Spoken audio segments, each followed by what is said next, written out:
तो दोस्तों फाइनली आपकी भारी डिमांड पर इस मांगा का एपिसोड 3 आ चुका है। जिन भाइयों ने इसे नहीं देखा वो शुरुआत से जरूर देखना, और जिन्हें टाइम स्किप करना है उनके लिए पूरी इंफॉर्मेशन डिस्क्रिप्शन में दी गई है। स्कूल के पहले ही दिन ग्रेड्स के हिसाब से सभी छात्रों को स्पिरिट बीस्ट यानी आध्यात्मिक जानवर बांटे गए। क्लास की टॉपर और प्रेसिडेंट ने बिना एक सेकंड की झिझक के SSS रैंक वाले 9 पूंछ वाले फीनिक्स को चुन लिया और मैं क्लास में सबसे आखिर में। मेरी किस्मत में आया एक अकेला S रैंक का पोलर बियर ध्रुवीय भालू। लेकिन फिर दुनिया में आइस एपोकलिप्स आ गया। अपने भालू के साथ बॉन्ड बनाने के कारण मुझे भी उसकी कोल्ड रेजिस्टेंस मिल गई। वहीं दूसरी तरफ प्रेसिडेंट का वो महान बीस्ट तो बेचारा बड़ा भी नहीं हो पाया और पहले ही दिन ठंड से कुल्फी बनकर निपट गया। उस हड्डियां जमा देने वाली भयंकर ठंड में प्रेसिडेंट ने बाकी बच्चों के साथ मिलकर मेरे मासूम भालू पर घात लगाकर हमला किया और मेरे ही सामने उसे भूनकर उसका हॉटपॉट बना डाला। मैं उस सदमे से इतना टूट गया कि मैंने वहीं खून की उल्टी की और मौके पर ही मेरी मौत हो गई। लेकिन जब मैंने दोबारा अपनी आंखें खोली तो मैं वापस अतीत में उसी दिन आ चुका था जब स्पिरिट बीस्ट्स बांटे जा रहे थे। मैं बस पिछली बार की तरह अपने भालू को उठाने ही वाला था कि अचानक क्लास प्रेसिडेंट चीख पड़ी। वो भागती हुई मेरे पास आई। उसके हाथ में एक छोटा सा सफेद लोमड़ी का बच्चा था। बिना कुछ कहे उसने उसे मेरे हाथों में थमा दिया। फिर उसने झट से बक्से में हाथ डाला और मेरे उस बेचारे अकेले पोलर बियर को उठा लिया। ये लोमड़ी तुम्हारी है, मुझे ये भालू चाहिए। पूरी क्लास हक्की बक्की रह गई। यहाँ तक कि होमरूम टीचर भी हैरान थी, क्योंकि वो सफेद लोमड़ी उस पूरे बैच का सबसे दुर्लभ जानवर थी। 80% प्राचीन ब्लड लाइन प्योरिटी, मेरे उस मामूली से 20% वाले पोलर बियर से कहीं ज्यादा ताकतवर। टीचर ने लियो रुयान को किनारे खींचा। अपने बॉन्डेड बीस्ट को चुनना कोई मजाक नहीं है, इसका सीधा असर तुम्हारे भविष्य की ग्रोथ पर पड़ेगा। लियो रुयान ने अपना निचला होंठ चबाया, अपनी आंखें बड़ी बड़ी और मासूम बनाई और एकदम सीधे मुंह बोली, ज़्याओ यू को इस लोमड़ी की मुझसे ज्यादा जरूरत है। मैं तो किसी भी जानवर के साथ बॉन्ड बना लूं, मेरी ग्रोथ तेजी से ही होगी। लेकिन ज़्याओ यू का टैलेंट एवरेज है। अगर वो इतने कमजोर भालू के साथ फंस गया तो उसकी तो पूरी जिंदगी ही बर्बाद हो जाएगी। पूरी क्लास तालियों की गड़गड़ाहट से गूंज उठी। टीचर ने भी पूरी सहमति में सिर हिलाया और मुझे घूरते हुए बोली, तुम वहां बुद्ध बने क्यों खड़े हो? जाकर लियो रुयान का शुक्रिया अदा करो। मैंने 2-3 बार पलकें झपकी और वो लोमड़ी वापस उसकी तरफ बढ़ा दी। नहीं शुक्रिया, मुझे असल में भालू ही पसंद है। लियो रुयान की आंखों में घबराहट साफ दिखी। उसने भालू को सीने से कस लिया। ज़्याओ यू, मुझे मत आजमाओ, मैं सच में बदलना चाहती हूँ। मैं उसके झांसे में नहीं आने वाला था। मैं बिल्कुल उसके चेहरे के करीब गया। मेरा भालू मुझे वापस दो। लेकिन इससे पहले कि मैं अपनी बात पूरी कर पाता, खचाक, किसी चीज ने मेरे दाहिने हाथ पर जोर से काट लिया। मैंने नीचे देखा, वो वही छोटी सफेद लोमड़ी थी। मेरे घाव से चटक लाल रंग का खून बाहर रिसने लगा और फिर उस लोमड़ी ने अपनी जीभ बाहर निकाली और मेरी त्वचा को चाटने लगी। मुझे एक अजीब सी झुरझुरी महसूस हुई।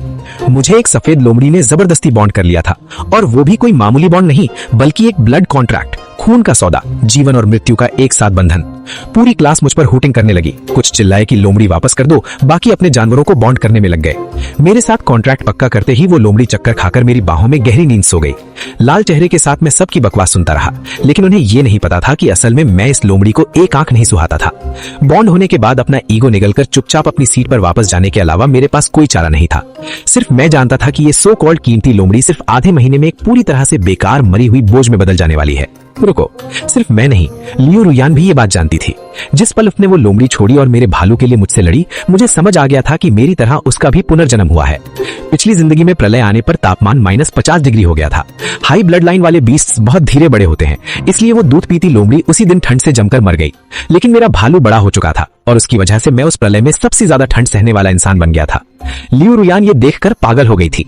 जब मेरा भालू उसका बीस्ट बनने के लिए नहीं माना तो उसने अफवाह फैला दी कि पोलर बियर का मांस खाने से कोल्ड रेजिस्टेंस मिलती है, और फिर उसने लोगों की भीड़ के साथ मिलकर मुझ पर और मेरे भालू पर घात लगाई, मुझे मार डाला और हमें खा लिया।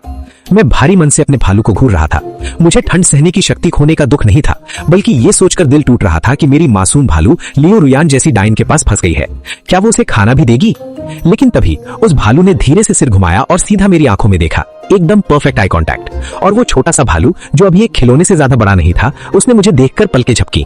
1 बार नहीं, 3 बार नहीं, ठीक 2 बार। Blink blink. Oh my God, 2 बार पलकें झपकना, ये तो पिछली जिंदगी में हमारा सीक्रेट सिग्नल था, जिसका मतलब था टेंशन मत ले, मैं संभाल लूंगी। ओ माय गॉड, वो मुझे बता रही थी कि उसका भी पुनर्जन्म हुआ है। मैंने लियो रुयान की तरफ देखा और मन ही मन उसे गुड लक कहा। बेटा, अब तुम्हें किस्मत की बहुत जरूरत पड़ने वाली है। सिर्फ इसलिए कि एक भालू देखने में गोलू मोलू और शरीफ लगता है, इसका मतलब ये बिल्कुल नहीं कि वो असल में शरीफ है। मैंने अपने भालू के साथ नजरों ही नजरों में बात कर ली। तभी मेरी उंगली पर किसी गर्म और मुलायम चीज ने जोर से पकड़ बनाई। मेरी बेकार सफेद लोमड़ी अब जाग चुकी थी। तभी एक आवाज गूंजी, नखरेबाज और घमंडी, लेकिन एक बच्चे जैसी कोमलता के साथ। इंसान, मैंने उस सफेद लोमड़ी को उंगली से पोक किया। क्या तुम सच में बोल सकती हो? उसने एक तिरस्कार भरी गहरी सांस छोड़ी, हम्फ, और बड़ी आलस से मेरी बाहों में पसर गई। उसे देखकर मेरे दिमाग में बस एक ही ख्याल आया, मुझे लगता है मुझे इसे सिर्फ सफेद लोमड़ी नहीं बुलाना चाहिए, मुझे इसे योर मैजेस्टी बुलाना चाहिए। मेरा नाम लिन वान है और अगर तुम चाहो तो मुझे योर मैजेस्टी यानी महारानी जी बुला सकते हो। मैंने उसके सिर पर हल्के से उंगली मारी। बच्ची, तुम्हें इतना एक्स्ट्रा होना किसने सिखाया? क्लास में आगे की तरफ टीचर समझा रही थी कि बॉन्डिंग एरे कैसे बनाया जाता है। ज्यादातर स्पिरिट बीस्ट स्वभाव से बहुत अभिमानी होते हैं, इसलिए आमतौर पर इंसानों को ही बॉन्ड शुरू करना पड़ता है। मैं बस वहां सन्न बैठा था। अगर मैंने खुद अपनी आंखों से ना देखा होता तो मैं कभी यकीन नहीं करता कि एक इतनी ऊंचे दर्जे की घमंडी सफेद लोमड़ी ने खुद आगे बढ़कर मेरे साथ जबरदस्ती बॉन्ड बना लिया है। लिन वान, मैंने धीरे से पूछा, तुमने खुद से मेरे साथ बॉन्ड क्यों बनाया? लिन वान ने अपनी नाक सिकोड़ी। उस लड़की में से बदबू आती है। लियू रुयान सच में पूरे स्कूल की सबसे पॉपुलर लड़की थी। लड़के हमेशा कहते थे कि उसमें से बहुत अच्छी महक आती है, लेकिन लिन वान को यह सब बकवास लग रहा था। वो इसलिए क्योंकि वो सब अंधे हैं, उन्हें एक सड़ी हुई आत्मा की बदबू नहीं आती। मैंने उसे चढ़ाया, तो फिर मेरे बारे में क्या ख्याल है? उसने अपना चेहरा मेरे सीने में और गहराई से छुपा लिया, एकदम कूल बनने का नाटक करते हुए बोली, तुम ठीक हो, सच कहूं तो थोड़े स्वीट हो। तभी मेरे दिमाग की बत्ती जल गई। मुझे समझ आ गया कि लिन वान ने मेरे साथ जबरदस्ती बॉन्ड क्यों बनाया था। जब आप केक का एक ऐसा टुकड़ा हो जिसे कूड़ेदान में फेंका जाने वाला हो तो आप वहां से भाग लेते हैं। पिछली जिंदगी में जब मैं बोर हो जाता था तो मैं उसके कान खींच लेता था या उसके पेट में उंगली चुभाता था। लिन वान इतना तंग आ जाती थी कि उसकी आंखों में आंसू आ जाते थे और वो मुंह फेर लेती थी। मुझसे पूरी तरह से पक चुकी थी। इस बीच क्लासरूम में लियू रुयान ने सबसे पहले अपना बॉन्डिंग एरे बनाना खत्म कर लिया। उसके चेहरे पर एक घमंडी सी मुस्कान थी जब उसने मेरी भालू के साथ बॉन्ड शुरू किया। वो जादुई एरे भालू के चारों तरफ लिपट गया और तेजी से घूमने लगा। लेकिन भालू ने चुपचाप अपनी स्पिरिचुअल एनर्जी का इस्तेमाल किया और उस पैरे में दो बहुत ही छोटे बदलाव कर दिए। एक नॉर्मल समान अधिकार वाले बॉन्ड को चुपचाप एक मास्टर सर्वेंट कॉन्ट्रैक्ट में बदल दिया गया। फर्क सिर्फ इतना था कि भालू यहाँ मास्टर थी और लियू रुयान उसकी सर्वेंट। ये एक ऐसा एरे फॉर्मेशन था जिसे मैंने और भालू ने अपनी पिछली जिंदगी में एक ट्रेनिंग के दौरान कुछ खंडहरों में खोजा था और अब वो उसी का इस्तेमाल लियू रुयान को जाल में फंसाने के लिए कर रही थी। जैसे ही लियू रुयान का बॉन्ड सफल हुआ, भालू ने मेरी तरफ देखकर एक गजब की शातिर स्माइल दी। मैंने चुपचाप डेस्क के नीचे अपना हाथ सरकाया और उसे एक बड़ा सा थम्स अप दिया। सच कहते हैं, शांत रहने वालों से कभी पंगा नहीं लेना चाहिए। अचानक मेरे कान के पास एक चिड़चिड़ी सी आवाज गूंजी, तुम एक बुरे इंसान हो। मैं बुरा कैसे हूं? मैंने आलस से उसके गोल मटोल गाल खींचे। तुमने मेरी पूंछ छुई, लिन वान ने गुस्से में सांस छोड़ते हुए कहा। वो और ज्यादा चिढ़ रही थी और फिर उसने एक ड्रामेटिक सी लंबी सांस ली। ये छोटी राजकुमारी जलन के मामले में बिल्कुल पागल थी। जब सभी का बॉन्डिंग खत्म हो गया तो होम रूम टीचर ने हर एक स्टूडेंट को एक एक कल्टीवेशन रिसोर्स पैक दिया। मैंने अपने लिए बस एक टुकड़ा रखा और बाकी सब लिन वान को स्नैक्स की तरह खिला दिया। पूरे 19 टुकड़े गायब। उसने उन्हें आलू के चिप्स की तरह चबा डाला। इससे पहले कि हम क्लासरूम से बाहर निकले, मेरी पूरी सप्लाई का सफाया हो चुका था। हर कोई मुझे ऐसे घूर रहा था जैसे मैं पागल हो गया हूँ। श्याओ यू का दिमाग खराब हो गया है। वो एक हफ्ते का कल्टीवेशन रिसोर्स था, सब एक लोमड़ी को खिला दिया। क्या वो क्लास में सो रहा था? स्पिरिट बीस्ट बहुत धीरे धीरे बड़े होते हैं, तुम्हें उन्हें खिलाने में इतनी जल्दबाजी नहीं करनी चाहिए। यहाँ तक कि टीचर ने भी अपनी भौएं चढ़ाई। कुछ छात्र ध्यान दे, महीने का कोटा सीमित है, एक बार खत्म हो गया तो स्कूल तुम्हें एक्स्ट्रा कुछ नहीं देगा। मैंने आज्ञाकारी बच्चे की तरह सिर हिलाया। समझ गया टीचर। सच कहूं तो अपनी पिछली जिंदगी में मैं भालू के साथ पहले से ही बहुत दरिया दिल था। मैं हमेशा 50-50 करता था, लेकिन तब भी मैंने भालू को कभी एक साथ इतना सब कुछ नहीं खिलाया था। तो हाँ, सिर्फ मेरे क्लासमेट्स को ही नहीं लग रहा था कि मैं पागल हो गया हूँ, मुझे खुद भी ऐसा ही लग रहा था। क्योंकि मुझे अचानक याद आया कि लिन वान के साथ मेरा बॉन्ड एक ब्लड कॉन्ट्रैक्ट था। एक नॉर्मल बॉन्ड में अगर एक पक्ष मर जाता है तो दूसरे पर कोई असर नहीं पड़ता, लेकिन ब्लड कॉन्ट्रैक्ट का मतलब है तुम एक साथ मरते हो। अगर लिन वान पिछली बार की तरह प्रलय के पहले ही दिन ठंड से जमकर मर गई तो मैं भी उसके साथ ही मारा जाऊंगा। तो हाँ, इस छोटी सी नखरेबाज दीवा को किसी भी तरह जिंदा रखना अब मेरी सबसे बड़ी मजबूरी थी। टीचर ने हमें छुट्टी दे दी। मैं लिन वान को अपनी बाहों में लेकर बाहर निकला। जब मैं लियू रुयान के पास से गुजरा तो उसने मेरे सामने आकर खड़े होकर अपनी आवाज फुसफुसाहट में बदल ली। मुझे पता है कि तुम्हारा भी रीबॉर्थ हुआ है। इस बार भालू और कूल रेजिस्टेंस दोनों मेरे हैं। मैं मुस्कुराया। तो मुझे उम्मीद है कि तुम इसमें कामयाब होगी। लियू रुयान की आंखों में घमंड साफ झलक रहा था। भालू के साथ तो बिल्कुल मैं कामयाब होंगी। रही बात तुम दोनों की, तो बर्फ जमने के पहले दिन ही अपनी मौत को एंजॉय करना। तभी लिन वान ने मेरी बाहों से आलस में अपनी एक आंख खोली, उसे ऊपर से नीचे तक देखा, फिर अपना पिछवाड़ा उठाया और सीधा लियू रुयान पर एक फुल ऑन बदबूदार गैस छोड़ दी। लियू रुयान का सारा एटीट्यूड एक सेकंड में चकनाचूर हो गया। वो चीखी और लड़खड़ाकर कई कदम पीछे हट गई। फांग श्याओयू, तुम्हारा दिमाग खराब है क्या? इस गंदी लोमड़ी को मुझसे दूर ले जाओ। मैं जोर से हंसा, मुड़ा और वहां से चल दिया। लिन वान एक ऐसा कुआं थी जो कभी भरता नहीं था। उसके लिए बहुत सारे स्नैक्स का इंतजाम करना भी एक रियल सिरदर्द बन गया था। मैं चल रहा था और सोच रहा था, तभी मेरे दिमाग की बत्ती जल गई। मेरी पिछली जिंदगी में प्रलय आने से ठीक पहले मीडिया ने एक छोटी सी स्पिरिट वेन यानी आध्यात्मिक स्टोन की खदान के बारे में बताया था। टाइमलाइन के हिसाब से अभी तक किसी को भी उसके बारे में पता नहीं होना चाहिए। मैं लिन वान के साथ सीधा उस लोकेशन पर ड्राइव करके गया, लेकिन वहां जाकर मेरे होश उड़ गए। लियू रुयान मुझसे पहले ही वहां पहुंच गई थी। वो एक बहुत ही अमीर और रसूखदार परिवार से थी। मेरे जैसे आम इंसान का उससे मुकाबला करने का कोई चांस नहीं था। मैं किनारे पर खड़ा बेबसी से लियू रुयान को लगभग 20 आदमियों के साथ उस खदान से स्पिरिट स्टोन्स निकालते हुए देख देख रहा था। लिनवान मेरी बाहों में सिकड़ी हुई थी, चमकते हुए स्पिरिट स्टोन्स को एक एक करके बाहर निकलते हुए देख रही थी। उसने ललचाते हुए जोर से अपना थूक निगल लिया। मैंने प्यार से उसकी आंखों को अपने हाथों से ढक लिया। मत देखो बच्ची, ये स्नैक्स वैसे भी बहुत लो क्वालिटी के हैं, मैं तुम्हें किसी और भी बेहतर जगह ले चलूंगा। मैं लिनवान को गोद में लिए वहां से चल पड़ा, लेकिन हर 3 कदम पर पीछे मुड़कर देख रहा था। तभी अचानक मेरे दिमाग में एक जानी पहचानी आवाज गूंजी, बड़े भाई फांग, क्या ये आप हैं? मेरे कदम वहीं रुक गए। मैंने हैरानी से मन ही मन पूछा, छोटी भालू, तुम अब दिमाग से बात कर सकती हो? आवाज वापस आई, लियू रुयान ने मुझ पर बहुत खर्चा किया है। उसने मुझे एक सोल अवेकनिंग हर्ब, आत्मा जगाने वाली जड़ी बूटी खिलाई है ताकि मैं मानसिक संदेश भेज सकूं। बड़े भाई फांग, अभी के लिए आप लोमड़ी को लेकर कहीं आराम कर लीजिए। एक बार सारे स्पिरिट स्टोन्स खदान से बाहर आ जाएं तो मैं आपको प्राइवेट में बात करने के लिए वापस बुला लूंगी। मैं ख्यालों से बाहर आया और देखा कि एक बहुत ही खूबसूरत लोमड़ी का चेहरा मुझे शक भरी नजरों से घूर रहा था। उसकी गर्म सांसें मेरे चेहरे पर पड़ रही थीं, लेकिन जंगली जानवरों वाली उस अजीब सी बदबू के बजाय उसमें से एक बहुत ही साफ और मीठी सी महक आ रही थी, जिसका मैं नाम नहीं बता सकता था। तुम क्या कर रहे हो? लिनवान ने मुझे घूरते हुए पूछा। इंसान, जबान संभाल कर बात करो बच्ची, मैंने कहा। लिनवान ने नाक से कोड़ी, उसकी आवाज अब रूठने वाली हो गई थी। मैंने बिल्कुल सही कहा, तुम्हारी पूरी आत्मा से उस भालू की एनर्जी की महक आ रही है। मैंने अपनी भौहें चढ़ाई, इस छोटी लोमड़ी की नाक से कुछ नहीं छुप सकता। वो आगे बोलती गई, जब एक सफेद लोमड़ी किसी के साथ ब्लड बॉन्ड बनाती है तो वो इंसान जिंदगी भर के लिए हमारा पार्टनर बन जाता है। तुम्हारा उस भालू के साथ कोई चक्कर नहीं चल सकता। मेरा चेहरा थोड़ा लाल हो गया। तुम एक बच्ची जैसी हो, तुम्हें पता भी है कि पार्टनर का मतलब क्या होता है? लिनवान ने मेरी तरफ उन आंखों से देखा जिनमें आंसू थे पर वो गिर नहीं रहे थे। फिर उसने अपने पंजों से हवा में तैरने जैसी कोई गजब की ड्रामेटिक नौटंकी की। मैं अपना चेहरा उसकी तरफ ले गया और जितना अजीब सा मुंह बना सकता था बनाया। तभी एक गीली सी छोटी नाक मेरे गाल से टकराई और इससे पहले कि मैं कुछ समझ पाता, उस नखरेबाज ने अपना सिर झटके से पीछे खींच लिया। उसने फुसफुसाते हुए कहा, मैंने तुम्हें किस कर लिया है, इसलिए अब तुम मेरे हो। यहाँ किसी और को तुम्हें चूमने का हक नहीं है। मैं वहां बुत बना खड़ा रह गया। मेरी आंखें फटी की फटी रह गईं। यार, मुझे अभी अभी एक लोमड़ी के पिल्ले ने चकमा दे दिया था। मैं स्पिरिट खदान को भालू के भरोसे छोड़कर लिनवान के साथ वापस गाड़ी में आ गया और मुझे लगभग तुरंत ही नींद आ गई। जब मेरी आंख खुली तो घुप अंधेरा हो चुका था। हम किसी सुनसान जगह पर थे जहां कोई रोशनी नहीं थी, कोई आवाज नहीं, बस चारों तरफ एक काला घना जंगल था। और ठीक उसी पल भालू ने एक टेलीपैथिक संदेश भेजा, बड़े भाई फांग, जल्दी आइए, वो सब जा चुके हैं। मैंने भी वापस जवाब दिया। जब मैंने नीचे देखा तो पाया कि लिनवान मुझे दुनिया की सबसे शक्की और इल्जाम लगाने वाली नजरों से घूर रही थी। मुझे बिना किसी वजह के गिल्टी महसूस होने लगा। हम किसी अजीब चीज के बारे में बात नहीं कर रहे थे, मैंने सफाई देते हुए कहा। लिनवान ने मुंह फेर लिया, मैं कुछ नहीं सुन रही, मैं आज तुमसे कोई बात नहीं करूंगी। Full attitude. रात के उस अंधेरे से आसमान के नीचे मैं लिनवान को गोद में लिए उस खदान की तरफ बढ़ा। बिल्कुल भालू के कहे अनुसार वहां कोई नहीं था।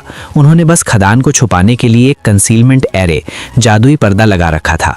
लिनवान साफ तौर पर जानने के लिए मर रही थी कि मैं यहाँ क्यों आया हूँ, लेकिन क्योंकि उसने ऐलान कर दिया था कि वो मुझसे बात नहीं करेगी, इसलिए वो जिद्दी बनकर मुंह फुलाए रही। एक पल बाद भालू ने उस जादुई पर्दे को हटाया और अपना सिर बाहर निकाला। बड़े भाई फांग, यहाँ आइए। मेरी बाहों में बैठी लिनवान ने जैसे ही भालू को देखा, उसने तुरंत अपने दांत निकाल लिए और भालू को दुनिया की सबसे खतरनाक नजरों से घूरने लगी। मैंने झट से लिनवान के मुंह पर हाथ रख दिया और भालू को एक शर्मिंदगी भरी स्माइल दी। ये थोड़ी नखरेबाज है। भालू खुशी खुशी हमें अंदर ले गई। कोई बात नहीं बड़े भाई फांग, आप बहन पर इतना गुस्सा मत कीजिए। मेरा हाथ अभी भी लिनवान के मुंह पर था, लेकिन उसकी आवाज सीधे मेरे दिमाग में फट पड़ी। मुझे छोड़ो, मैं इसे काटने वाली हूँ। आज तो मैं इसे पक्का काटूंगी। शियाओ यू, मुझे मत रोको। तुम कैसे इंसान हो जो किसी और के पीछे छुपते हो? मुझे छोड़ो, आज मैं इसका काम तमाम कर दूंगी। मैंने भालू के चारों तरफ चमकने वाली स्पिरिचुअल एनर्जी की तेज आभा देखी। तो फिर ठीक है, जाओ। ये कहते हुए मैंने लिनवान को सीधा जमीन पर टपका दिया। लिनवान जमीन पर गिरी और झटके से पलटी। वो सच में मुझे अविश्वास से घूर रही थी। उसे सच में यकीन नहीं हो रहा था कि मैंने उसे छोड़ दिया है। फिर वो भालू की तरफ दौड़ी, वो भी लगभग 0.008 मीटर प्रति सेकंड की भयंकर स्लो मोशन स्पीड से। हर तीसरे कदम पर वो पीछे मुड़कर मुझे देख रही थी और चौथी बार मुड़ने पर उसने सीधे मेरी आंखों में आंखें डालकर पूछा, तुम मुझे सच में नहीं रोकोगे? मैंने भालू की एनर्जी चेक की। वो पूरी दोपहर से स्नैक्स खा रही थी। उसकी पावर लिन वान से लगभग 50 गुना ज्यादा ताकतवर थी। मैंने लिन वान को देखकर मुस्कुराते हुए कहा, जाओ आगे बढ़ो। अगर तुम इसका काम तमाम कर दोगी तो मेरे दिल में सिर्फ एक ही इंसान के लिए जगह बचेगी। लिन वान के पंजे घबराहट से कांपने लगे। उसने भालू की उस खतरनाक आभा को देखा जो चीख चीख कर खतरा बता रही थी। फिर वो झीमती हुई छोटे छोटे कदम बढ़ाती मेरे पैरों के पास आ गई। ठीक है, तुमने इस बार बहुत अच्छे से माफी मांगी है। मैं तुम दोनों को तुम्हारी उस फ्लर्टिंग के लिए माफ करती हूँ, लेकिन आगे से ऐसा नहीं होना चाहिए। गजब की पलटी मारी। भालू ने खदान से निकाले गए स्पिरिट स्टोन्स को 3 ढेरों में बांट दिया था। एक बहुत ही छोटा सा ढेर अपने लिए, एक मीडियम साइज का ढेर और एक पहाड़ जितना विशालकाय ढेर। बड़े भाई फांग, मुझे बस इतने की ही जरूरत है, भालू ने कहा। लिन वान की आंखें उस विशालकाय ढेर को देखकर हरी आग की तरह चमक उठीं। भालू ने मीडियम ढेर की तरफ इशारा किया, यह आपके कल्टीवेशन के लिए काफी होगा। और फिर उस पहाड़ जितने ढेर की तरफ इशारा किया, और ये सब बहन के लिए। ये सुनते ही लिन वान ने मेरी तरफ देखा और बोली, रुको इंसान, मुझे नहीं लगता कि ये भालू तुम्हें पसंद करती है। मुझे लगता है ये मुझ पर लट्टू है। मैंने उसके माथे पर एक हल्की सी टपली मारी। तुम्हारा पूरा दिमाग सिर्फ रोमांस से भरा है। तुम्हारे लिए तो हर चीज एक लव स्टोरी है। लिन वान अभी भी मानने को तैयार नहीं थी, जब तक कि मैंने धीरे से नहीं कहा, क्या तुम्हें अभी भी वो स्नैक्स चाहिए? वो तुरंत चुप हो गई। फिर मैंने भालू की तरफ पूरी चिंता भरी नजरों से देखा। माहौल अचानक सीरियस हो गया था। मैंने अभी अभी इस पूरी खदान का खजाना खाली कर दिया है। मैंने भारी आवाज में पूछा, क्या लियू रुआन इस वजह से तुम्हें कोई नुकसान पहुंचाएगी? पोलर बियर अपने विशाल पंजों से स्पिरिट स्टोन्स को निगल रहा था, जबकि सफेद लोमड़ी लिन वान अपनी लाल आंखों से उसे घूर रही थी। फैंग नायक ने मुस्कुराते हुए लोमड़ी के सिर पर हाथ फेरा और उसे शांत किया। तुम्हें जलने की जरूरत नहीं है लिन वान, फैंग ने मन की आवाज टेलीपैथी से कहा। ये भालू मेरा अतीत है, लेकिन तुम मेरा भविष्य हो। हमारा ब्लड कॉन्ट्रैक्ट हमें एक बनाता है। लिन वान की आंखों में चमक आई और उसने भी तेजी से अपने हिस्से के जादुई पत्थरों को सोखना शुरू कर दिया। पत्थरों की ऊर्जा इतनी शुद्ध थी कि गुफा के अंदर एक नीली रोशनी फैल गई। लिन वान के शरीर के चारों ओर बर्फ का एक बवंडर सा उठा और उसकी एक और पूंछ तेल निकल आई। अब वो 2 पूंछ वाली स्पिरिट फॉक्स बन चुकी थी। अचानक गुफा के बाहर से कदमों की आवाजें आने लगी। जल्दी करो, मुझे वो सुप्रीम ग्रेड स्पिरिट स्टोन्स चाहिए। यह लियू रुयान की आवाज थी। फैंग की आंखों में एक खतरनाक चमक आ गई। उसने भालू की तरफ देखा। मेरे दोस्त, अब तुम्हारे जाने का समय हो गया है। अपना नाटक जारी रखना। जब तक मैं इशारा न करूं, उसे एहसास मत होने देना कि तुम उसके नहीं, मेरे इशारों पर नाच रहे हो। भालू ने एक समझदार इंसानों जैसी मुस्कान दी, अपना भारी सिर हिलाया और गुफा के दूसरे रास्ते से बाहर निकल गया, मानो वो बस टहलने निकला हो। फैंग ने तुरंत अपना कंसीलमेंट एरे एक्टिवेट किया और लिन वान के साथ परछाइयों में गायब हो गया। लियू रुयान अपने अमीर परिवार के बॉडीगार्ड्स के साथ गुफा के मुख्य कक्ष में पहुंची, लेकिन वहां का नजारा देखकर उसके होश उड़ गए। क्या मतलब है इसका? यहाँ तो सिर्फ खाली पत्थर और धूल है। सुप्रीम स्पिरिट स्टोन्स कहाँ गए? वो पागलों की तरह चिल्लाने लगी। तभी भारी कदमों की आवाज के साथ पोलर बियर वहाँ पहुंचा। वो जानबूझकर अपना पेट सहला रहा था और उबासी ले रहा था, जैसे वो अभी अभी सोकर उठा हो। लियू रुयान का गुस्सा 7वें आसमान पर पहुंच गया। उसने अपनी चाबुक निकाली और भालू की तरफ तानी। तुम बेवकूफ जानवर,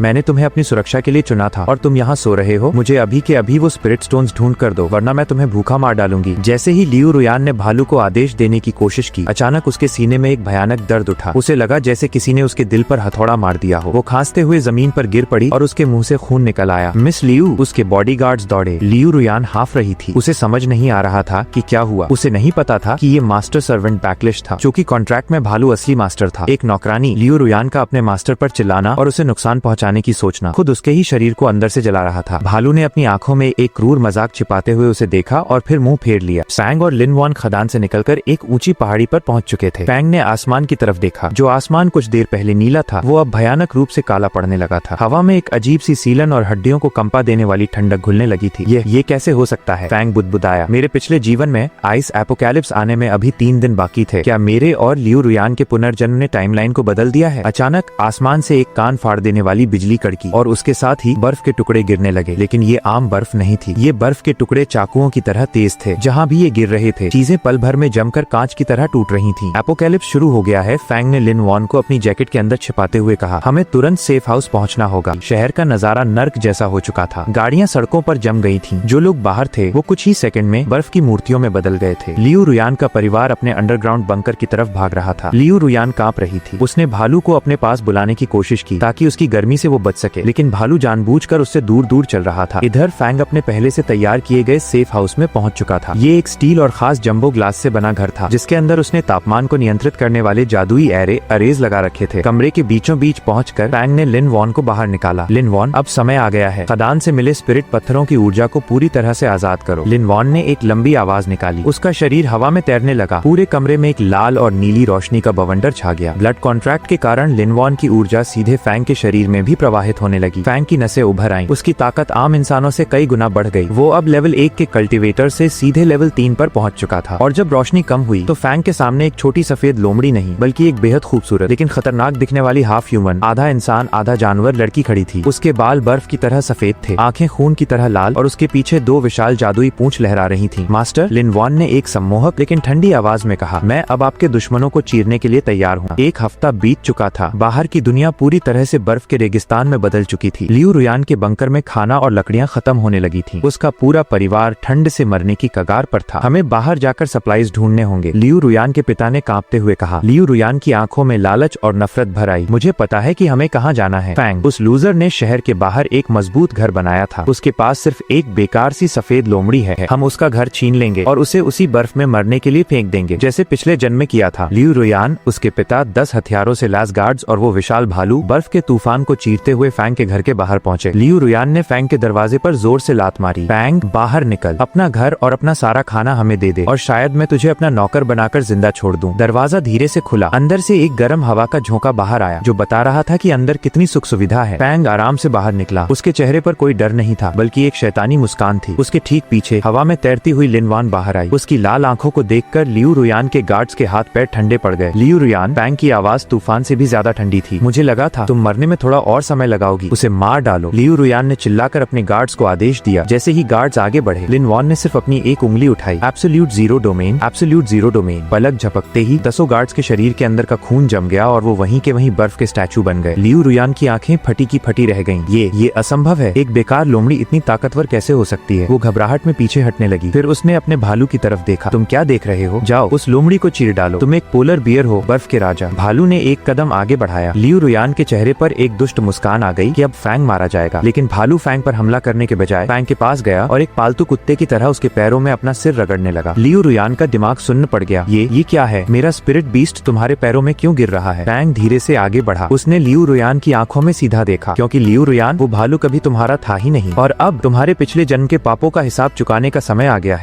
तो भाई लोग, क्या फैंक अब लियू रुयान को उसकी असली औकात दिखाएगा, या फिर तबाही के इस मंजर में आएगा कोई नया ट्विस्ट? अगर आपको इसका धमाकेदार पार्ट 4 चाहिए तो फटाफट वीडियो को लाइक ठोको और चैनल को सब्सक्राइब करके कमेंट्स में पार्ट 4 जरूर लिखना। मिलते हैं नेक्स्ट वीडियो में।